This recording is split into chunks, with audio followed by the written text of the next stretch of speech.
Who's got a case of the Mondays? Not anyone in St. Louis. Welcome into a March 31st edition of Daily Faceoff Live, which is presented by Bet365. Download the Bet365 app and use the code NATION, that's NATION, to get in on the game. Whatever the moment, it's never ordinary at Bet365. Sitting in for Tyler Yaremchuk today in the host chair, and I'm joined by former NHL goaltender Carter Hutton. Huts, how you doing? Good. I'm doing good. A little nervous, Frank. You're going to be hitting me with the questions here today. Usually I like to be on the other side of it, listening to your answers, but this is good. I'm in the hot seat. It's just fun. It's been a good weekend. I told you earlier, my wife was gone, so we are back. She's home. Thank goodness, because I was overwhelmed, buddy. I'm looking for a job anywhere and then looking after my own kids. Yeah, no kidding. I hear that and totally understand the pressure that comes with that. We'll keep it easy today. We'll keep it light, no zingers for you. And we'll start off with our nightcap, which is brought to you by J.P. Wiser's, the official whiskey of the NHL. J.P. Wiser's is proud to be the official whiskey of game night, offering Canadian hockey fans a premium drink choice to enhance every game night experience across the country. J.P. Wiser's, the official whiskey of game night.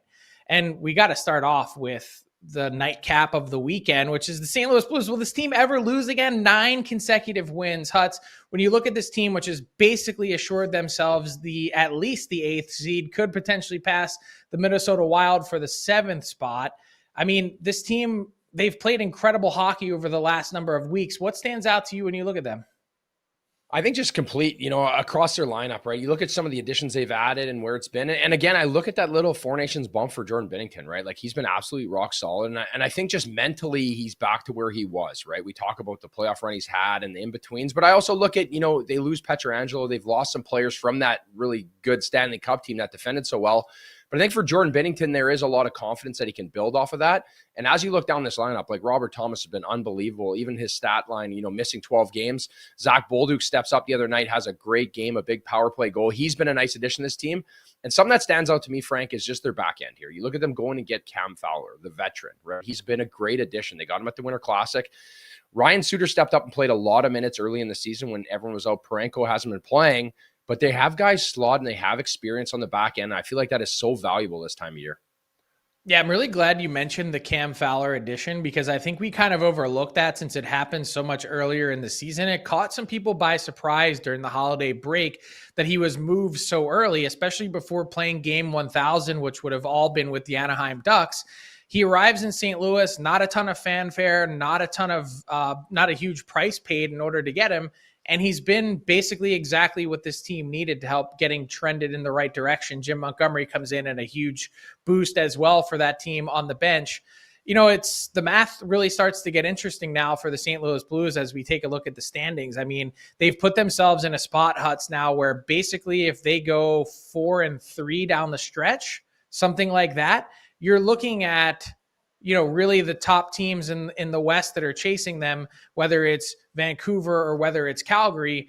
They're going to be looking at having to go Vancouver 7-0-1, something like that. They don't have any margin for error. The Calgary Flames don't have much left either. That's the spot that the Blues have put themselves in. They have, and that's what you need this time of year, right? If you're going to be one of those teams that doesn't really get out early and have a lead in a standing in a divisional race. But for the St. Louis Blues, you look at what Armstrong has done here. Bill Armstrong obviously has always been a great GM, and he's not shy to make moves and do what he has to do. And being able to find Jim Montgomery and make that move mid-season, and you see the dividends it's paying now. And I think for the St. Louis Blues team, building up a bit of a gap at this point is important in my opinion, right? Because we see it all the time. We saw Washington last year. They were playing such desperate hockey down the stretch that when they got into the playoffs and they got the Rangers in the first round, it felt like the 8 extra days that, Suter brought up with the Flames run. Where this, I feel like they're playing a complete brand of hockey. And now you've got yourself a little bit of space here where you can, maybe let off the gas a bit, where you have that spot. And then you're not just limping into the playoffs in the sense of you've already, been on a 2-month run of trying to play playoff hockey, which isn't really sustainable come playoff time. Because either way, wherever they end up, they're going to get a tough matchup. But I think they're a complete hockey team now with the way they're playing. Is there one matchup that's better than the other? Would you want to face the Winnipeg Jets if you're the Blues, or would you try and pass the Wild and get your hands on the Golden Knights? I guess maybe pick your poison, right? And the only thing that I would think is the fact of the matchup is Winnipeg Jets maybe just aren't as dynamic offensively for Jordan Binnington, right? I think when you look at, what they're going to do in Vegas and how that time change and the travel is going to be a little bit tougher after this stretch. But that being said, I don't really know if you want either of them. Maybe the playoff bubble that's been around Connor Hellebuck is a bit of a question mark, and the familiarity with the Blues in the Central Division. But that being said, I think they're going to have to control what they can. Whoever they get, it's going to come down to them. Yeah, the Jets have been lethal at both ends of the ice. They've scored like nobody's business so far this year, and few have done better job, arguably no one, at keeping the puck out of the net than Connor Hellebuck. Let's talk about the Central Division and the Dallas Stars, who punched their ticket officially to the Stanley Cup playoffs. They clinched over the weekend as well. When you look at this Stars team and where they're at, it's kind of been a really interesting season. They've done a lot of their winning without a ton of fanfare. They had a stretch in time where they looked unbeatable, and then they've had other stretches in time where they've looked more or less average. They've dealt with some injuries on the back end. This team obviously isn't the same team without Miro Heiskanen. But when you look at this Stars team and the depth that they have up front, are they one of the scariest teams entering the playoffs? They have to be, Frank. Obviously, the additions they've added. And that being said, that alone, I think before this season, they were a team that, you had going the distance and being in the hunt, especially with Jake Ottinger and their back end. Yes, the Heiskanen injury is worrisome, but I also love the fact of where Jason Robertson's game is at now, right? Like, he gets cut from the Four Nations team. He had toughest stuff start. And I feel like on some of these players that were, borderline guys to make that team, that was a lot of pressure on these guys, right? You're trying to play for your country. It's the first time in a long time. You're being evaluated all the time, where now you've been able to park that and he's able to play his game. And I think that has shown the depth. And what I do like what this team has done is adding CC and Granlund earlier in the year, right? Rantanen was obviously at the deadline, went down, where giving yourself some more time to grow and, maybe find your game, because that is going to be the battle here, right? We look in a star-studded Central Division. It's going to be a huge matchup for Dallas. If they get Heiskanen back at the right time and get him going, how big of a difference maker he can be, especially in the playoffs, Frank.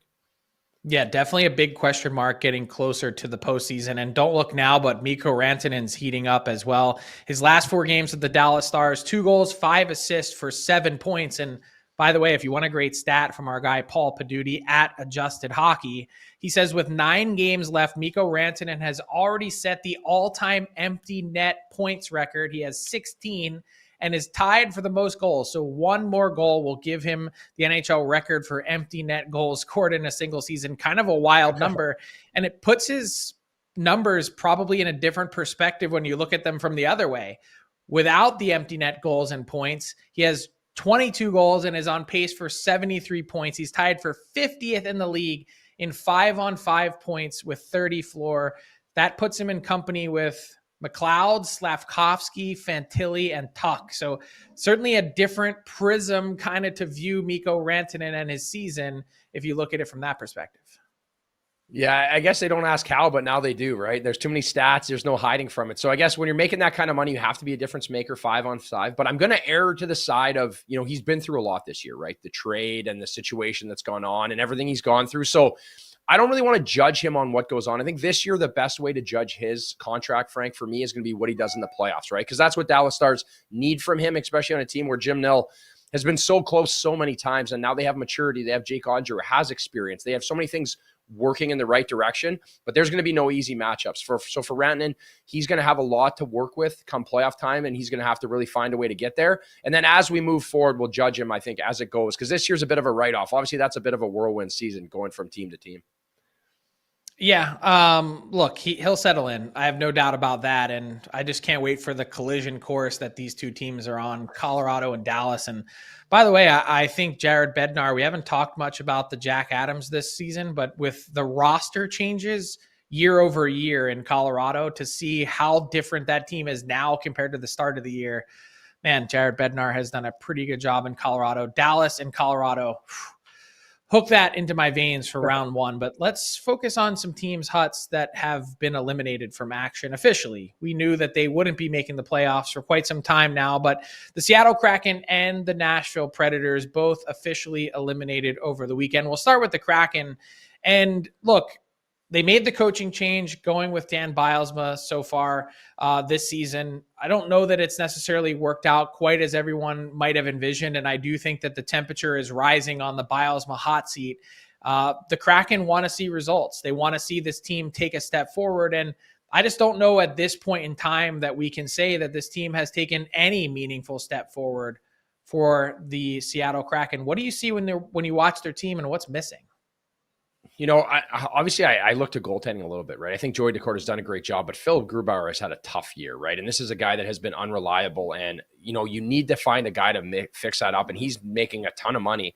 But with that being said, you look at the contracts they added this summer, right? Look at Chandler Stevenson, look at Brandon Montour. Yes, they got very good deals and they made a lot of money, and I'm never going to knock a guy for that, but I don't believe these guys are like A1 difference makers on teams, right? I think they're good supplementary guys, and they can do that. When you look down their lineup, you just don't really have anyone that is that superstar, right? We talk about Matty Beniers, Jared McCann, they've done well, but those guys aren't superstar status players, right? And when we look at this league, Frank, if you don't have a superstar in the regular season, it is really tough to get in the playoffs, because I always feel this way with teams like this is you got to play a certain way to get into the playoffs. You have to be able to run and gun. You have to outscore teams, but then you got to be able to grind teams out come playoff time. And I just feel like they're kind of caught in between, right? And I know you just can't grow superstars on trees, and they have to be homegrown, and it's very tricky to find them in free agency, but they have a lot to task here, right? Because they have a complete team. And I think the bar was set very early with that playoff run they had. And now expectations are higher in Seattle, Frank. Yeah, I think you hit the nail on the head. Difference makers. That's the one big thing that I think this team is missing is who are you going to rely on when times get tough to carry the load for you? Who are their play driving forces? And I think that's what's really missing. I think this team has a pretty stout back end. I like the size that they've got. I like the mobility that they've got.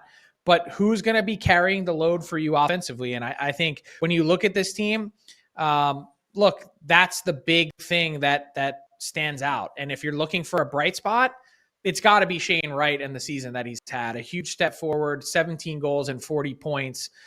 His previous two NHL seasons had combined for 7 in 16 games. So, look, Wright is maybe that guy that you could say part of the future. Matty Beniers has been, I guess, a little bit more of a question mark, even though he plays a complete game.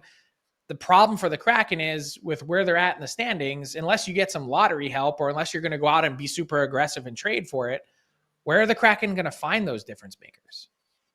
Yeah, it's tough, right? They don't grow on trees, and nobody really lets them walk, right? Come free agency, or you talk about guys. You look at even Mikko Ren, and the Dallas Stars and other teams were lined up to try to get him, at the trade deadline. So that being said, with two guys only over 20 goals, it's really tough to win in this league if you don't have that superstar status. So that being said, trying to find someone is going to be tricky, right? You talk about Mitch Marner maybe being a free agency, guys like that, where maybe you get that. But that being said, they have a good program in the American Hockey League, and they're developing players. But you need high picks. You need superstars to really have that separation. And the league now with 32 teams, it's harder to find guys, right? It starts to get more watered down at the top when you talk about generational talents. And Seattle is just that team that I just don't see having a difference maker right now. Yeah, and look, they went out and spent a boatload of money last summer. Chandler Stevenson, Brandon Montour, fine seasons, but they paid for those guys at the absolute top of their value. Another team that was eliminated officially over the weekend, the Nashville Predators. What a confounding season it's been. They went out and won the summer last year. We've seen how that's worked out previously for teams. I thought that this would be a team that would be contending for their division, and instead they've been out of it since the calendar turned to November. Where do the Preds go from here? Barry Trotz has his work cut out for him. He does, right? And again, I guess it's just playing fantasy hockey doesn't really sit when you're trying to build an NHL team, right? And I would be on that side of it, Frank. I remember sitting here during free agency, working the show with you and thinking like, wow, the Preds loaded up. A team I spent 3 years with. We were just down there with Leafs Nation. And, the Leafs lost that game to the Preds, but for 2 periods, they play sloppy hockey, disconnected. It's unjointed. And that being said, you have a very good goalie in Jussi Saros, right? You have Roman Josi. There is pieces there, but the fact of the matter is you have to find the right chemistry. And now, again, we talk about shooters loading up. We don't have anyone to make plays with them, right? You go from Steven Stamkos, who was playing with Kucherov passing him the puck. Now he's got Novak passing him the puck. That's a big difference, right? And I think Ryan O'Reilly is a great player, but having him as your 1C with his speed, I just don't really think it really fit very well with this team. So I think there's going to be some changes. There's going to be some additions. But again, I think it needs to be homegrown. It's really hard to go out in free agency and just buy yourself a team, right? We see it all the time in the NHL. But that being said, I am still a big Preds fan. I love what they're trying to do, but that, I think they need to find a little reboot here, because I had a chance to talk to Andrew Brunette when I was down there. And he was very disheartened. It's been a tough year for everybody around that organization, because I know they want to win and ownership is on board, but just hasn't fit. Yeah, Jonathan Marchessault talked recently about the mental toll that's been on him. I'm sure Steven Stamkos is feeling it. Even guys that have been there for a while, Philip Forsberg, Roman Josi. You mentioned UC Saros. These guys are all locked up to crazy long-term deals. Brady Shea. This is a really old team for a team that has so much term locked in. If you were to pick one of those players to pluck them off and try and grab as much value as possible, which one would it be? I think for me, it'd have to be like the Stamkos or Marchessault, right? I feel like they kind of check the same box for me, where Philip Forsberg, I think, just brings more to the table. And Roman Josi is a player I just don't think you can ever move off of. The minutes he can eat up and the way he can play, he seems ageless. And again, getting to play with Josi, getting to know him, his demeanor and the way that he carries himself is such an important thing around that room. And again, UC Saros, Askarov is gone now. You made that decision. Now I feel like he is the guy you have to go with. So I think Marchessault or Stamkos would be the tricky one to move out. But, that being said, I think the value is pennies on the dollar now after this season. Yeah, no doubt it's going to be tricky no matter what. If you're looking for a bright spot for the Nashville Predators, 3 first-round picks in June's draft. They've got their own, as well as the Tampa Bay Lightning and Vegas Golden Knights should be late in that first round. Let's see what kind of magic Barry Trotz can cook up to get the Preds back in contention next season.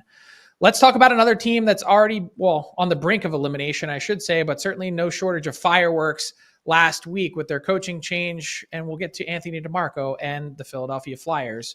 Our big segment today is brought to you by Charm Diamond Centers. Get a custom ring delivered in less than 4 weeks with the Charm Masterpiece Program and an unbeatable pricing policy. For more information, go to charmdiamondcenters.com.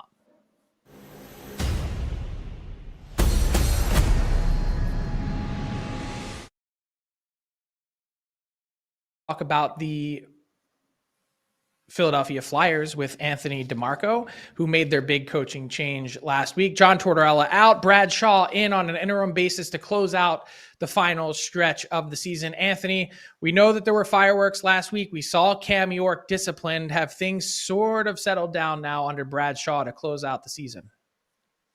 Well, it seems like the proof is in the pudding, right? Like 2 back-to-back wins, Matvei Michkov, 4 goals in 2 games. His ice time, I think, has jumped almost 4 minutes per game. Some of the line combinations make a bit more sense. Michkov back into the top 6, and I use that term very loosely on a team like the Philadelphia Flyers. You have York playing with Jamie Drysdale, Sealer playing with Travis Sanheim. It just seems like there are more, decisions being made under Brad Shaw that isn't just sticking with the same formula over and over again, trying different things. And for a team like the Flyers that we know are on the brink of officially being eliminated from the postseason, you might as well try different things and see what you have. Yeah, for me, Anthony, go ahead. Go ahead. I just didn't know if this falls on Torts, right? Like, I guess for me, there is that generational coaching, right? When I came in the league, it was very hard nosed. And then when I came out of the league playing in Arizona, Andre Tournier, we were doing personality tests, trying to understand like how to adapt to each player. Do you think Torts just wore out the room and he had been there too long and that hard nosed coaching kind of falls on these younger players? Yeah, because if you look at it from a tangible on-ice perspective, even as far as the underlying numbers go, there is no other coach that could have done better in terms of getting raw results. And especially when you consider the fact that over the last 14 months, since Carter Hart was removed from the NHL, they have had, in my opinion, by far the worst goaltending in the league. But I think it was more of an intangible thing with John Tortorella as opposed to getting guys to play the right way. And you've seen a lot of players improve under him. Like Travis Konechny became a borderline all-star under Tortorella. Travis Sanheim became a borderline all-star under Tortorella. But I think that it just got to a point with him, especially when the going got tough this year, that it was just a full rebuilding season where Danny Briere took away like 3 top 9 forwards and only really brought back Jacob Peltier, that Tortorella could not stomach that. Because the first year he comes in, it's a brand new, situation for him. And it's all about figuring out who's going to be part of the solution. or who has to be jettisoned out. Last year, they overachieve and they're competitive right up until the last game of the season. But this year, they were behind the eight ball from the onset of the season. I just think it really wore on him, and it was more of the antics behind the scenes and the intangible aspects of Tortorella that really got him on the hot seat and eventually fired. So we talked about Matvei Michkov and how he's been freed up. You could see it. You saw it in the one practice clip.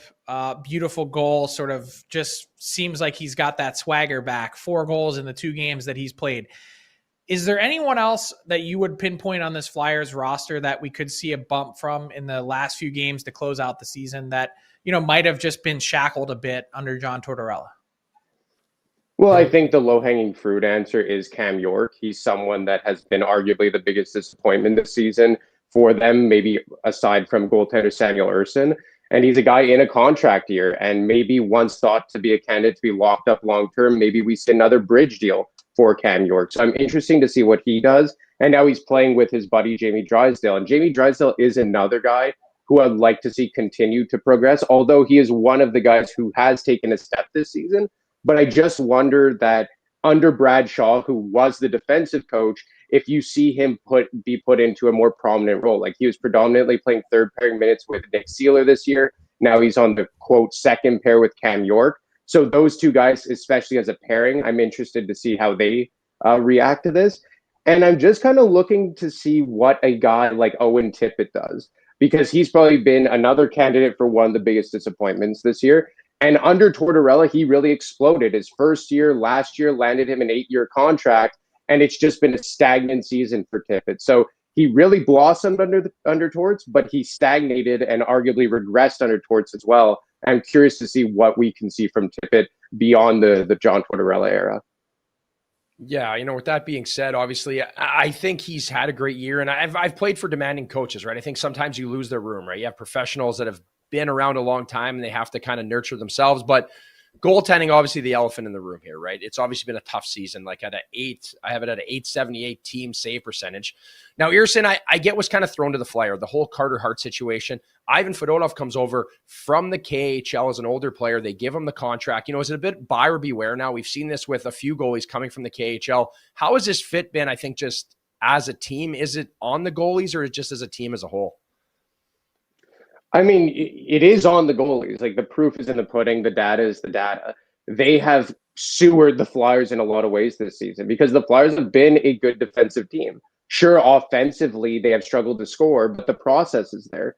But I don't think that this is a team that should be a bottom dweller like we're seeing right now. The goalies have just been awful. Now, like you said, Ersson, it was kind of baptism by fire. He was a great 1B to Carter Hart and then just gets thrown to the Wolves last season. And he really hasn't had a competent backup to lean on since Carter Hart left the team. You went from Felix Sandstrom to Cal Peterson to Ivan Fedotov to Alexei Kolosov, and none of them have been able to insulate Samuel Ersson properly. And look, that's not to take all the blame away from Samuel Ersson, but when you're a younger goalie who was never really projected to be a slam dunk starter in the NHL, and all of a sudden you are the starter in your second season in the NHL and you don't even have a capable NHL backup, I think there's a lot of pressure that comes with that. I think you've seen flashes of Ivan Fedotov here and there, but he's clearly struggled to adjust to the North American game. And in my opinion, it has been the biggest on-ice issue for the Flyers this year. Not to take the blame away from John Tortorella and his antics behind the scenes, but as the old adage goes, show me a good coach and I'll show you good goaltending, or however it's worded. But in this case, it was the reverse. So is it too early to ask the question of who's in line to potentially be the next head coach of the Philadelphia Flyers? I know Danny Briere said at his press conference last week, they're still kind of wrapping their arms around all of this and beginning to, I'm sure, develop a list over the last few days. Who were some names that you would put on there? Well, I think Rick Tocchet is one for obvious reasons. He did interview for the job in 2022 when John Tortorella was eventually hired. I mean, people have pointed to David Carl of the NCAA.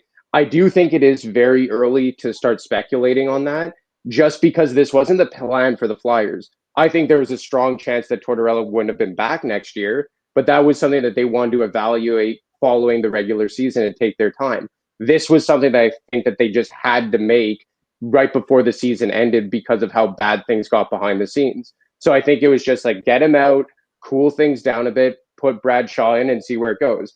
I don't get the sense that Bradshaw is a true candidate just because maybe he doesn't command the room as much as you'd like, but he's a fantastic teacher. But I think that they would love to keep him in some capacity. But obviously, Talkett, Carl, Bradshaw, and maybe some other names who are employed right now. A lot of people want to point to Mike Sullivan. What's his future with the Pittsburgh Penguins? I think that at this point in time, the Flyers haven't even got to that process. It's just about evaluating how things go between now and the end of the season. Just my personal opinion. I don't know that the Flyers are necessarily ready for a big time coach yet. Maybe it's in their build process, need a couple more years. Go ahead, Utz. Yeah, so I was going to kind of go off of Frank. You know, like obviously it's frustrating, right? You play in a demanding market that wants to win and they have high expectations. But as armchair GM, Anthony, like, you know, what is priority number one? Is it the goaltending? Like, what do they add this summer on the rink to try to show to this fan base that they are moving in the right direction? Look, the goaltending is one that obviously they need to improve. The only thing that I would argue is that they have pieces in their organization that could potentially fill that role in the future, whether that be Urson finding his groove, whether that be Kolosov figuring it out, Carson Bjarnason, Igor Zavragin. I think that they will probably go another year of just figuring out what exactly they have with Urson and or Kolosov. Fedotov, I mean, he's almost 30 as it is. He was a stopgap to begin with, but we'll see where that goes. It's the center ice position, because even throughout their pipeline, Jet Luchenko, I think they have a few kids overseas, but that's it. There's no slam dunk, even top six center. Like, I don't think it's a slam dunk that Jet Luchenko blossomed into a top six center. And you look at that center ice position, guys, would it be like outrageous to suggest that that's the worst 1, 2, 3, 4 punch down the middle in the NHL? And there's no guy that's coming up. Like, we always knew that they were going to get a shot in the arm in the offensive way with Matvei Michkov. They don't have that in the way of centers. So I think that for Danny Briere and Keith Jones, they really have to scour the market and find a way to bring in some kind of center, because I don't think that you could have Noah Cates, Sean Couturier, and Ryan Poehling as your top 9 guys moving forward next season if you do want to improve. And we talk about guys like Matvei Michkov and Owen Tippett. These are guys that need centers. Like, the fact that they've been able to do what they've done the past several years, or in Michkov's case this year, with no authentic top 6 center to play with, is truly remarkable. And that's no shot across the bow at Poehling or Couturier, but they just aren't that at this stages of their career. So I think a top 6 center is something that is desperately needed. Questions abound, no shortage for Danny Briere and Keith Jones. They've got their work cut out for them in Philadelphia. Anthony DiMarco, thanks so much for joining us today for the All 32, which is presented by Charm Diamond Centers. Thanks a lot, guys. Take it easy.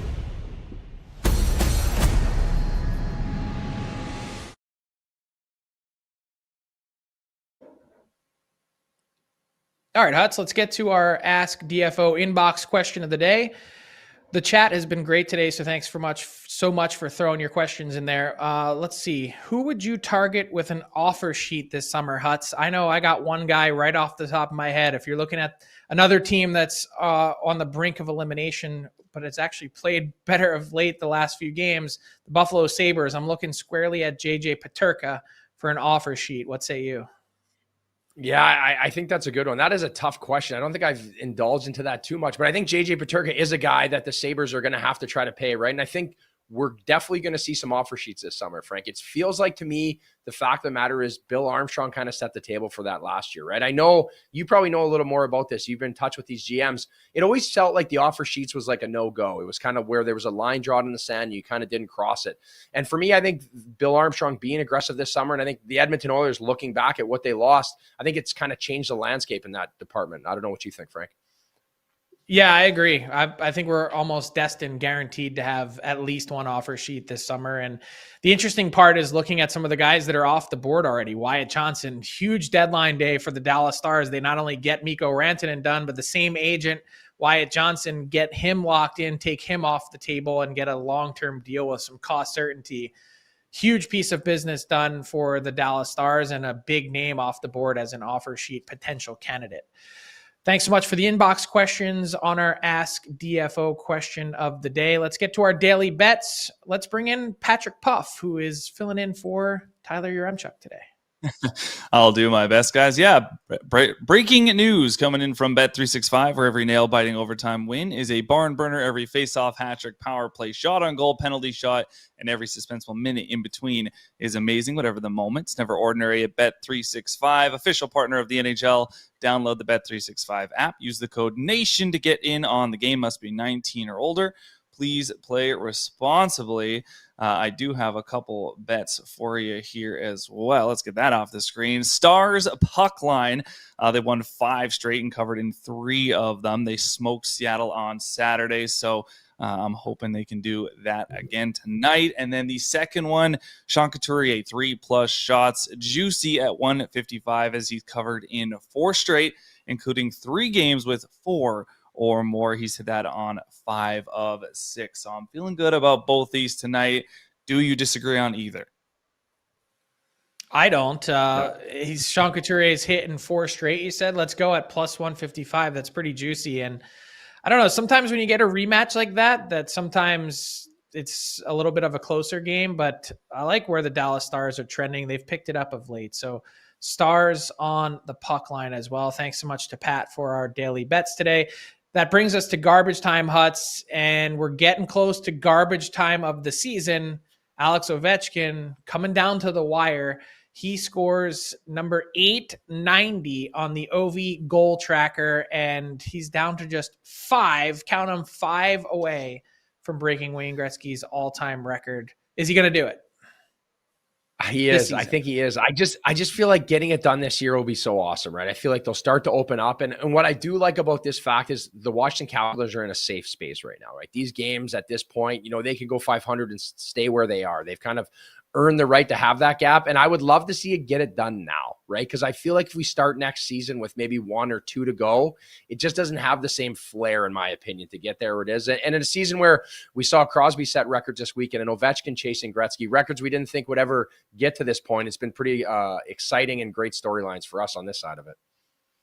Yeah, Sidney Crosby, first player in NHL history with 20 point per game or better seasons. So pretty impressive in his own right. And Alex Ovechkin, I mean, I think the bigger question obviously is not when, or not if, but when. I think maybe if you're from the NHL perspective, if you're the commissioner, Gary Bettman, and you're going to, gas up Eric Bettman to go travel around from game to game, is it now at 5 left, or do you do it with 4? He's never had a 5-goal game. He's had a 4-goal game. When would you start flying around with the great one to bring him, just in case?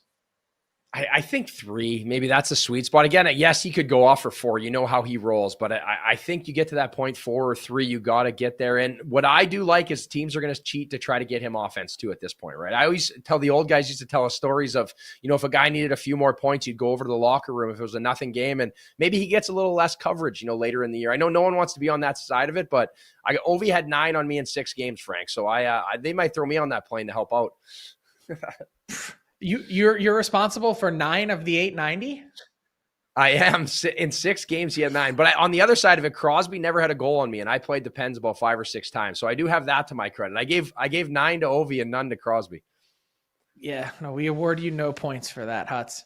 Congratulations on being a part of history. That'll do it for today's edition of Daily Faceoff Live, presented by Bet365. Thanks so much for joining us. We'll be back tomorrow at 12 noon Eastern.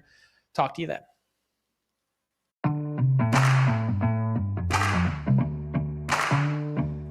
What's up, hockey fans? If you enjoyed that video, then you're going to want to hit the subscribe button to not miss any of our content, from daily live shows with Frank Seravalli to analysis from former NHLers to exclusive interviews with some of the biggest names in the hockey world on Frankly Speaking. You're going to want to hit that subscribe button and stay up to date with everything going on in the hockey world.